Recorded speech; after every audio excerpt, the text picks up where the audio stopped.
Yeah. I'm here with Jan from Paws. Hey, Jan. Hi, Craig. How are you? Good. And we're going to talk a little today about diabetes in pets. Is that right? Yes, we are. Yeah. I think it's one of those diseases which is highly on the rise in animals. Kind of upsetting. I think most people look at it as a very human disease, diabetes. A lot of people, at least in the West, have diabetes. But actually, like young diabetes, having diabetes in an animal that's very young is very rare, which is type 1 diabetes usually. And type 2 diabetes tends to increase with age, and more senior pets get it. And that's a lot more common. And are they the same causes and and sort of same indicators that you would find in humans? I think so. I don't know an extensive amount about diabetes in people, but some of the symptoms or some of the things you might see if you maybe suspect your pet has diabetes, would be increase in thirst, increased urinating. They tend to lose weight even though they're eating more. They get lethargic. They sleep more. For dogs especially, they get like cloudy eyes. And then sometimes thinning dry hair can be one of some of the signs that your pet may have diabetes. And I always say that if you suspect your pet has anything, especially like diabetes, just, take them to the vet to get tested. They should have blood drawn and, look at their sugar levels and things like that. Uh huh. And how common is it? One out of every 100. Well, the rates vary, but I would say at least one out of every 500. Some statistics say one out of every 100 dog or cats have diabetes or will get diabetes. So that's pretty high to me. And I've actually worked with a number of animals whose people whose animals have had diabetes. And now, because pets tend to reflect their owners, do you think there's also a rise in obesity? The same thing that's kind of causing it in humans is causing it in pets now, this increase? Yes, absolutely. I think that obesity is probably, to me, one of the largest causes of diabetes in animals. There's such a huge link in people, huge link in pets, where you see, most of the people I've worked with who have animals with diabetes, it's clear that their animals are definitely overweight, if not obese, but definitely overweight. There are a few things, that you can do for that, but it makes it also okay, I could prevent this if I really tried.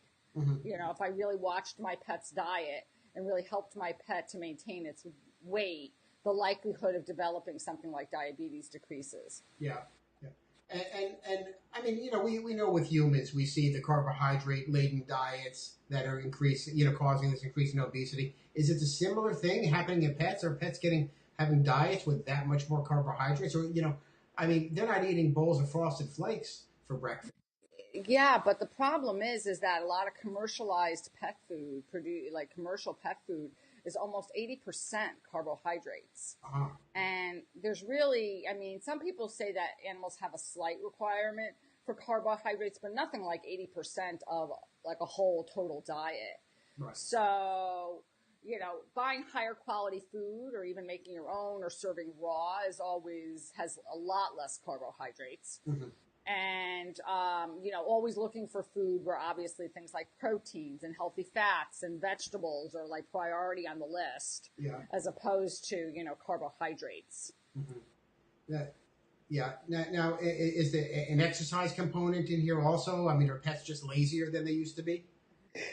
I think owners are lazier than they used to be in some cases. I think that, pets, I don't know if pets are overweight because of, I think part of it is diet. I think that people are busy, so they just leave pet food out and their animals graze all day. And so there's food available and pets are pets, and a lot of pets, if there's food there, they're just going to eat it. And so, portion size, like people, eating set times of the day is helpful for pets. And then exercise. And this will double, you have to think if you exercise your pet, you're also getting exercise, which is a really good thing. So, there's a double edged sort of like the likelihood probably of you developing some sort of diabetes if you're helping your pet maintain its weight is going to be, you know, lessening in your pet. Your pet's not going to get sick and you're going to be healthier too. Yeah, yeah.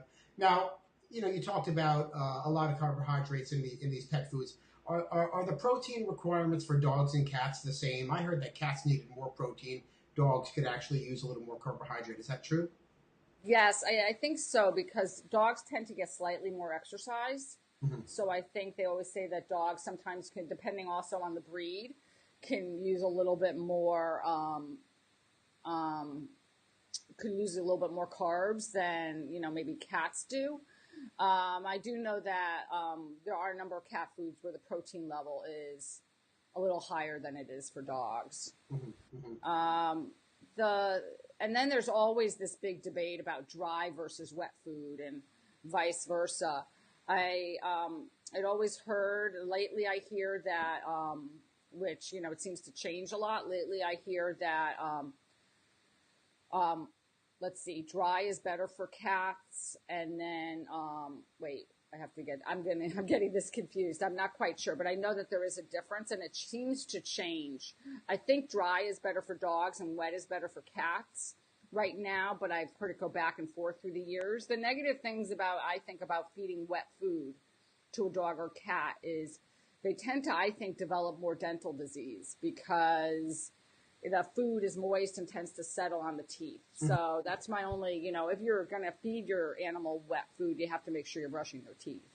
Yeah. Yeah. And, He said they're done.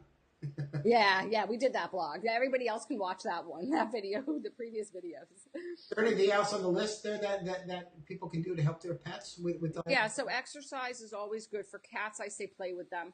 Be creative. Like, my cats love to chase flashlights on the floor, kind of thing, gets them moving, play with balls, things like that. Mm-hmm. And then there are a number of, then there are basic supplements. I'm a huge advocate of supplements for animals. I think like us, that people need to supplement their diet with, vitamins. And I think that the basic two that I always recommend for animals is omega fish oils. And there are a number of companies that make, actually Nordic Naturals makes a pet omega that's really good. And I, use another one sometimes made by doTERRA for dogs. And then probiotics are huge just to support the immune system, support good health. And then there are some good essential oils and flower essences that just, I think, maintain good health. I think of, lavender and frankincense, which are just calming and have so many health benefits. And then if your pet does develop diabetes, for my two favorites are coriander and lavender. You can apply topically. And then there are some flower essences that are really useful. I use from a company called Green Hope Farms, which is located in New Hampshire.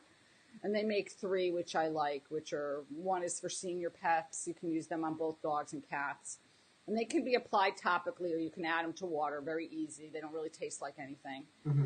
And then there are two others for digestion and the immune system, which I really like for supporting a pet with diabetes. Well, great. That's great information, Jan.